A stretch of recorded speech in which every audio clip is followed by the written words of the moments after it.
Folks, today we got a special video for you. Today we have the 4-bike hitch mounted carrier by KYX. Just like all my videos, in the description box right below the video is going to be this exact same bike rack where you guys can read more about it. Pick one up yourself after the video is done. They also make a 2-bike and a 4-bike. The reason I chose a 4-bike is because I don't like my bikes to be smashed up against each other. Obviously this can, but it'd be very tight with beach cruisers, mountain bikes, etc. So I got the 4-rack to potentially only load it up with 2 bikes in my case. Now, if you're doing 10 speeds or kids bikes, this would be a great option for 4 bikes. But again, because I don't want to scratch up my really high-end mountain bike, I'd rather have a little bit more space between the pedals, spokes, etc. But I will leave that up to you. Number one, it's a very nice looking rack. We have a very nice black finish to it. We have safety clips. We're going to get into this. So I've just hooked it up. It took about 15 minutes. Would have been a lot quicker if you read the directions. Let me go ahead and show you inside here. Now, something to keep in mind is that these 2 bolts are like medium bolts. The bolt right here and the bolt right here are the longest bolts. And then you put this little plastic cylinder in right here, and that's for tilting it backwards, what is nice. So you get your bolt here, washer, bolt here, washer. On this side, washer, nut, washer, nut.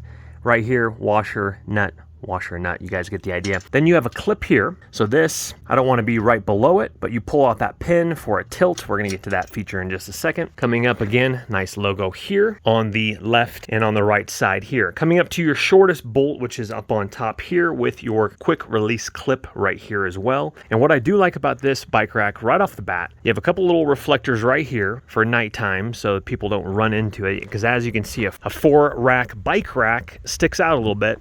And some states' insurance companies won't cover if someone plows into this. And if you have $10,000 worth of mountain bikes on the back of that, teach their own. So a little safety is nice. Second thing I really like about it is scratch resistant. So you put these around the tubes here, then you strap it down on top with your clamps right here. I like to see that so the metal does not scratch my frame. This goes around my frame like this, preventing scratches, and then the ratchets, latches, nylon.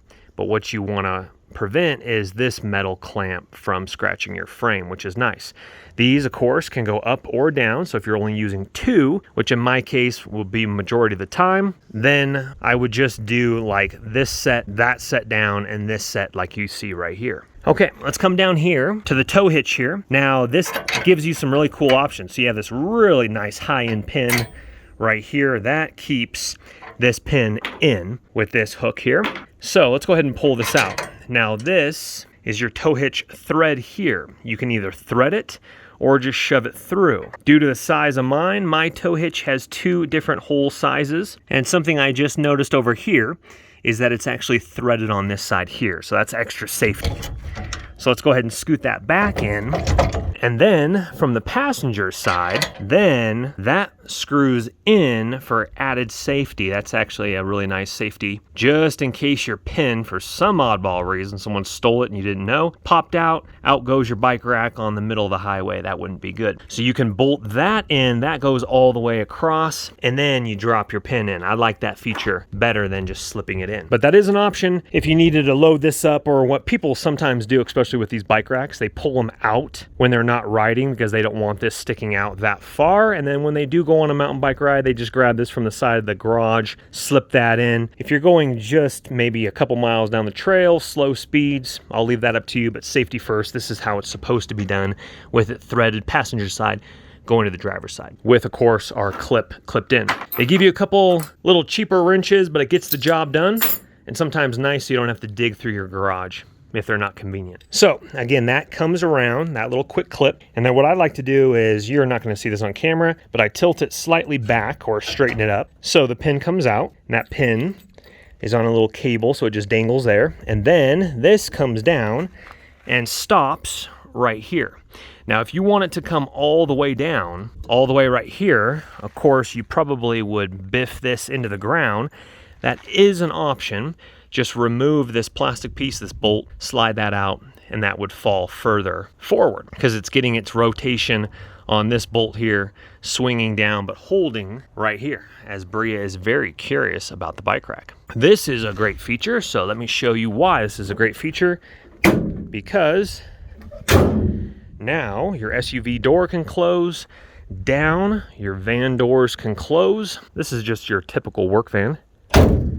And so that works out perfectly. And then heads back up, put the quick clip back in, making sure it's pinned and secure over here on this side to prevent that from coming down. And if you have a Sprinter van or a work van like this, if you are curious, just barely taps. I'm talking just barely taps, which is unfortunate because that would have been nice to be able to swing that open without using the quick release clip, but it is pretty quick, especially two hands. You can get that done in seconds. I'm not sure what direction this quick release clip is supposed to be. Both seem just nice and secure. If you want to go this way, I guess you can go this way. If the directions state that way, then go that way. Or, I mean, it definitely can rotate around like this and clip in this way as well. So I was thinking that might be a safety mechanism right here, but even if that for some oddball reason came out and the pin comes out, it really doesn't matter. There's no safety mechanism until it would hit right here. And the good news is with that is that your bikes would still be attached, but they'd be of course tilted. And if you are wondering, yes, the bike rack does fold flat like this, so it doesn't have to always be stuck out this direction here. So in order to do that, you just have to release this top pin, and then that goes up.